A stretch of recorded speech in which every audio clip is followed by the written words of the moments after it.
Tu veux connaître la vérité que beaucoup refusent d'accepter.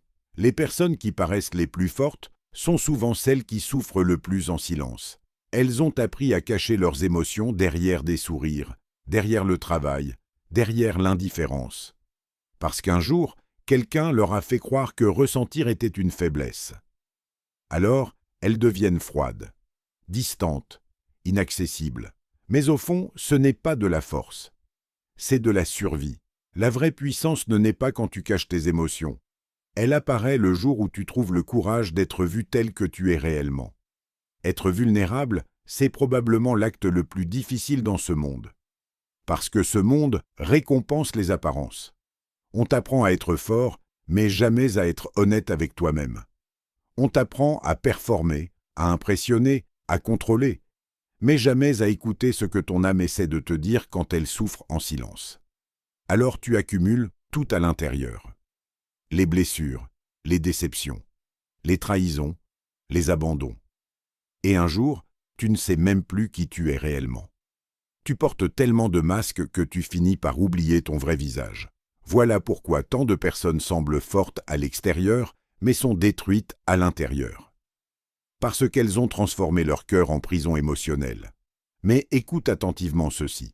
La vulnérabilité n'est pas une faiblesse. C'est une force émotionnelle rare. Il faut énormément de courage pour dire « Oui, j'ai été blessé. Oui, j'ai peur. Oui, je souffre encore. Oui, j'ai besoin d'amour. » Ce niveau d'honnêteté demande plus de force que tous les faux masques de perfection. Les gens qui fuient leurs émotions passent leur vie à courir.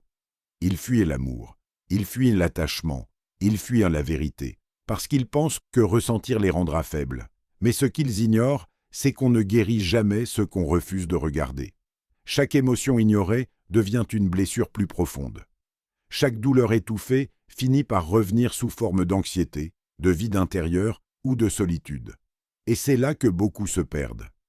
Ils deviennent émotionnellement absents. Ils n'arrivent plus à aimer pleinement. Ils veulent être compris sans jamais se montrer réellement. Mais l'amour réel commence là où les masques tombent. Les connexions profondes naissent quand une personne ose être authentique, quand elle cesse de jouer un personnage, quand elle arrête de prétendre qu'elle va bien alors que son cœur réclame de l'aide. Carl Jung disait que ce que tu refuses de confronter en toi finit par diriger ta vie. Et c'est exactement ce qui arrive lorsque tu enterres tes émotions pendant des années. Tu peux fuir les autres, tu peux fuir les relations, tu peux fuir les conversations difficiles. Mais tu ne pourras jamais fuir éternellement toi-même.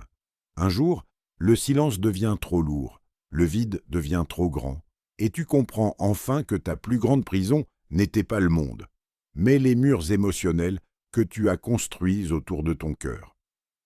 Alors aujourd'hui, arrête de croire que la sensibilité est une faiblesse.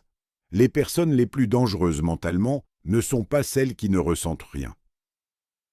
Ce sont celles qui ont traversé la douleur, sans perdre leur humanité. Être vulnérable, c'est avoir la force d'ouvrir son cœur après avoir été brisé. C'est continuer à aimer après avoir été trahi. C'est continuer à croire en soi après avoir été rejeté. Et ça, c'est une puissance que très peu de gens possèdent non réellement. Parce qu'au fond, la vraie force n'est pas de devenir froid. La vraie force, c'est de rester authentique dans un monde qui pousse tout le monde à porter un masque. Alors ne cache plus ta vérité. Ne combats plus tes émotions. Ne laisse plus la peur t'empêcher d'être toi-même. Car le jour où tu acceptes pleinement ta vulnérabilité, c'est le jour où tu récupères enfin ton véritable pouvoir intérieur.